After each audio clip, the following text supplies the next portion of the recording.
코로나19 확진자 수가 계속 많아지고 또 캘리포니아 직원들의 확진자 수 역시 늘고 있습니다. 이 확진자 직원과 노출된 직원이 나올 경우에 회사는 과연 어떻게 대처해야 하는지 요즘 가장 많은 질문들을 이 답을 들어보도록 하겠습니다. 지금 전화에는 노동법 전문 주찬호 변호사가 연결되어 있는데요. 안녕하십니까? 여보세요? 전화 연결이 안 됐나요? 네, 안녕하십니까? 예. 네, 자, 주 변호사님, 이 회사에서 직원들에게 이 회사 쪽에서 직접 코로나19 테스트를 해도 가능한 겁니까? 네, 연방노동법상 정답은 yes입니다. 가능합니다. 가능합니까? 네, 이미 4월에 EEOC 연방공정고용기획부는 직원을 상대로 하는 COVID-19 테스트가 합법적이고 필요하다는 가이던스를 발표한 상태입니다. 다만 업무와 관련되고 필수적일 때, 그리고 감염자가 다른 직원들에게 직접적인 위험을 줄 때 테스트가 가능하고요. 네. 중요한 것은 캘리포니아 법과 노동법이 잠깐 여기서 충돌을 한다는 것입니다. 그 캘리포니아 주 법 하에서는 그 대답이 명백하지가 않습니다. 그 DFEH, California Department of Fair Employment and Housing에서는 COVID-19에 대한 고용 정보에서 테스트와 관련된 문제에 대한 지침을 발표는 했습니다만은 고용주가 직원에게 COVID-19 검사를 요구하는 것이 허용되는지의 여부는 명확히 밝히지 않았습니다. 사실 현재 정기적으로 코비드 테스팅하는 회사들이 점점 늘고 있고요. 네네. 지금까지는 출근 시 직원들이 매일 출근하기 전에 자신의 체온을 측정하고 증상 설문지를 작성하도록 하는 것이 대부분이었는데 이 사망률과 감염자 수가 다시 갑작스럽게 증가하면서 감염자 사망자가 속속 나오고 있고요. 정기 테스팅을 실행하는 회사가 많은 게 현실입니다. 일부 산업에서는 이미 고용주가 의무적으로 코비드 테스트하는 허용이 합법화됐고요. 예를 들어서 LA County Department of Public Health에서는 그 텔레비전과 필름 프로덕션, 무비 같은 장시간 동안 얼굴을 가리지 않고 긴밀한 접촉이 필요한 출연진 및 제작진은 반드시 정기적이고 주기적인 테스트를 통해서 코비드-19의 확산의 위험을 완화해야 한다고 발표를 했고요. 네. 이런 것들을 봤을 때 이 테스트가 가능할 뿐만이 아니라 반드시 준수해야 하는 법으로 이미 특정 산업에는 발효되었고요. 앞으로도 계속 어떠한 산업이 테스팅을 의무화할지는 저희도 지켜봐야 될 듯합니다. 결론적으로 보면 연방법도 테스팅을 합법이라 발표했고요. LA 카운티에서도 특정 산업은 이미 의무화된 것을 보면 직원의 안전과 건강을 위해서 회사 내에서 코비드-19의 테스트는 합리적이고 법의 조촉을 받지 않을 것이다라고 저희들은 보고 있습니다. 네. 다만 이제 테스팅 시 몇 가지 주의할 점이 있습니다. 일단 시험 결과, 테스팅 결과를 다른 직원들에게 절대로 비밀로 해야 하고요. 테스팅하는 시간과 비용은 회사에서 당연히 부담을 해야 됩니다. 믿을 만한 테스팅 업체를 당연히 사용하셔야 되고요. 가장 중요한 것 중에 하나가 이제 이 타이밍이 상당히 중요합니다. 이 턴어라운드 타임이 빨라야 되고요. 예를 들어서 시험 결과가 일주일 후에 나오면 그다지 쓸모가 없습니다. 그래서 왜냐하면 일주일이라는 기간 동안에 다시 노출이 될 수 있기 때문에 이 타이밍이 빠른, 턴어라운드 타임이 빠른 이러한 테스팅 업체를 쓰셔야 되고요. 그리고 모든 절차를 서류화시키셔야 됩니다. 특히 이 테스팅할 때 차별이나 불법적인 일이 없도록 테스팅 팔러시를 작성해서 서명을 받는 거 매우 중요하고요. 테스팅을 받는 직원에게 테스팅을 허락하고 동의한다는 서류에 서명을 반드시 받으셔야 됩니다. 네. 나아가서 테스팅 결과에 따라서 만약에 확진이 된다면 격리시킬지 아니면 업무에 복귀시킬지까지의 결정에도 동의한다는 문구가 역시 중요하고요.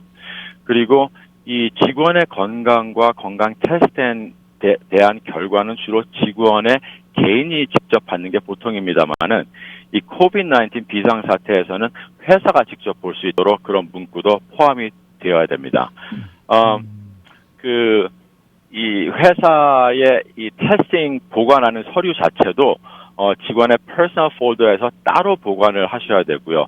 건강에 관한 문제이기 때문에 회사에서도 경영진만 법적으로 볼 수 있을 때만 공개할 수가 있습니다. 당연히 다른 직원에게 노출될 수가 없고요. 시험 후 이제 확진자가 나오게 되면 회사는 확진자 직원의 신상을 비밀로 유지하셔야 됩니다. 그리고 마지막으로 이제 테스팅 하시는데 명심해야 될 것은 테스팅 자체가 절대적으로 100%가 아니라는 것과 테스팅을 한다 해서 모든 직원이 절대적으로 안전하다는 것이 아니라는 것을 염두에 두셔야 되겠습니다. 네. 혹시나 만약에 직원 가운데 테스트 받기를 거부하는 직원이 나올 경우도 있을 듯한데 그럴 때는 어떻게 해야 됩니까? 테스트를 거부할 때는 우리가 강제로 할 수는 없습니다만은 어떠한 증상을 보이거나 테스팅이 반드시 필요할 경우에는 저희들이 요구를 해서 받을 수가 있겠고요. 지금 테스팅을 거부한다고 해서 어떠한 징계를 하거나 뭐 해고를 하거나 이런 조치는 굉장히 위험하기 때문에 좀 조심하셔야 될 것 같습니다. 또 만약에 테스트를 했는데 직원이 양성이 됐어요. 그러면은 그런데 업무 중에는 아무런 증상도 없었고요. 다른 직원과 업무상 접촉이 있었습니다.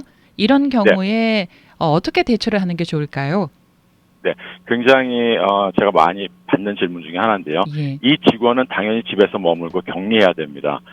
증상이 계속 나타나지 않으면 검사 후 최소 10일 동안 집에 있어야 되고요. 만약 어떤 시점에서 증상이 나타나면 증상이 시작된 날로부터 10일 동안 그리고 해열제 없이 열이 내린 후 최소 1일 후에 그리고 그 외에 기침이라든지 숨이 가쁘다든지 이러한 증상이 개선될 때까지 격리해야 합니다. 증상은 없으나 양성 판정을 받은 사람은 양성 반응 2일 전부터 48시간 전부터 검사 후 10일까지 감염된 것으로 간주되고요. 이 감염 기간 동안 이 개인과 밀접한 접촉을 한 직원은 마지막 접촉일로부터 14일 동안 자택에서 자가격리해야 됩니다. 이 감염된 직장 동료가 검사 후 증상이 발생했는지 없는지 여부에 관계없이 적용이 되고요. 밀착 접촉이라는 것은 이제 24시간 내에 총 15분 이상 6feet보다 가까운 접촉 또는 체액에 보호되지 않는 노출로 정의됩니다. 예를 들면 어떤 사람이 가까이에서 기침이나 재채기를 할 때 아니면 두 사람이 음료수 또는 식기를 같이 사용할 때와 같은 거라고 볼 수가 있겠고요. 접촉한 직원이 감염된 직원과 마지막으로 접촉한 후 14일 이내에 아프지 않으면 아무런 증상이 없고 아프지 않으면 안전하게 돌아와서 일할 수 있고 근무할 수 있습니다. 네. 회사를 찾아와서 방문을 했던 방문객이 나중에 내가 이 확진 판정을 받았다. 이렇게 통보를 해올 경우에 직원들과 다른 손님들에게도 그걸 알려줘야 되는 겁니까? 네, 알려주셔야 됩니다. 굉장히 드물지만 있는 사례가 굉장히 많고요. 방문자와 직원의 인터랙션을 일단 검토를 하셔야 됩니다. 직원이 24시간 동안 총 15분 말씀드린 것처럼 6feet 내에 있거나 얼굴에 기침 또는 재채기가 있었다면 접촉한 날로부터 14일 동안 격리가 돼야 되고요. 제일 중요한 건 다른 직원이 또 노출되었는지 확인을 하셔야 됩니다. 직원 중 아무도 감염된 방문자와 가깝고 장기간 접촉하지 않은 경우에는 다른 조치를 취할 필요가 없습니다만은 중요한 것은 이제 다른 손님들이나 방문객입니다. 시설에 들어가기 위해서 실외 라인에 서 있는다거나 시설 내부 라인에 들어와서 기다린다거나 아니면은 리셉션 데스크 등에서 발생을 할 수가 있는데요. 시설을 방문한 사람들의 신원을 회사가 알고 있다면 그리고 동시에 그들이 감염된 개인과 밀접한 접촉을 했을 경우에는 그들에게 연락을 해서 집에서 격리함을 알려주어야 합니다. 노출되어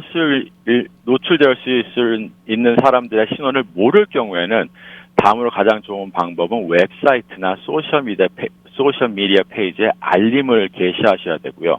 감염된 사람이 그곳에 있었을 때 시설을 방문한 사람들에게 위험에 대해서 알려주셔야 됩니다. 혹시 직원이 확진이 됐을 때요, 종업원 상해보험 클레임을 해줘야 합니까? 네, 굉장히 중요한 질문 중에 하나인 것 같고요. 2020년 9월 17일 뉴섬 주지사는 코비드 진단을 받은 직원에 대한 보상을 반박이 가능한 추정으로 규정한 행정명령의 일부를 SB 115구에 서명했습니다. 형문화가 됐고요. 이 법안은 2020년 7월 5일 이후에 감염된 날짜에 적용되고요. 2023년 1월 1일까지 유효합니다. 다시 말해서 모든 직원은 코비드-19에 대한 산재 보상 청구를 제기할 수 있고요. SB 115구는 두 가지 유형의 직원에 대한 보상 가능성을 논하고 있습니다. 첫째, 집이 아닌 작업장에서 근무한 날로부터 14일 이내에 양성 판정을 받은 first responder나 의료 종사자들 얘기하고 있고요. 두 번째가 이제 저희들이 좀 관심을 가져야 되는 부분입니다. 고용주가 5명 이상의 직원을 두고 있는 경우, 집이 아닌 작업장에서 근무한 날로부터 14일 이내에 양성 판정을 받은 사람, 그리고 마지막으로 직장에서 코비드-19의 발발 또는 집단 감염하는 동안 양성 반응을 보인 사람, 이 세 가지의 조건이 만족이 돼야지만 이 추정 보상이 가능합니다. 첫 번째, 집이 아닌 5명 이상의 직원은 저희들이 쉽게 이해할 수가 있고요. 집이 아닌 작업장과 14일에도 전혀 문제가 없습니다만 아웃브레이크, 집단 감염하는 동안 양성을 보여야 된다는 뜻이 뭔가 저희가 한번 보게 되면 고용주가 100명 이하일 경우에 4명 이상의 직원이 양성을 보이면 아웃브레이크라고 간주하고 있습니다. 고용주가 100명 이상의 고용주의 100명 이상의 직원이 있다면 작업장에서 4% 이상의 직원이 양성일 때 집단 감염 발발 또는 아웃브레이크라고 보고요. 마지막으로 감염 위험으로 보건부나 주보건부 아니면 정부 기관에서 이 특정 장소를 폐쇄하도록 명령한 경우 역시 아웃브레이크 집단 감염이라고 볼 수가 있겠습니다. 네, 지금 회사에서 말이죠. 이 양성자가 나와서 내가 그 사람과 접촉을 했기 때문에 재택근무를 하면서 자가격리를 하고 있습니다. 그런 경우에 급여가 100%이 회사로부터 지불이 돼야 되는 겁니까? 저희가 알고 있는 바로는 FFCR의 비상유급 병가를 쓸 수가 있고요. 그리고 또 한 가지는 적립된 PTO, Paid Time Off나 아니면은 캘리포니아에서 주어지는 유급 병가를 사용할 수가 있습니다. 그 외에 이제 2021년에 이런 비상유급 병가가 얼마나 더 연장이 되고 그 외에 다른 어떠한 혜택이 올지는 저희들이 좀 두고 봐야 될 것 같고요.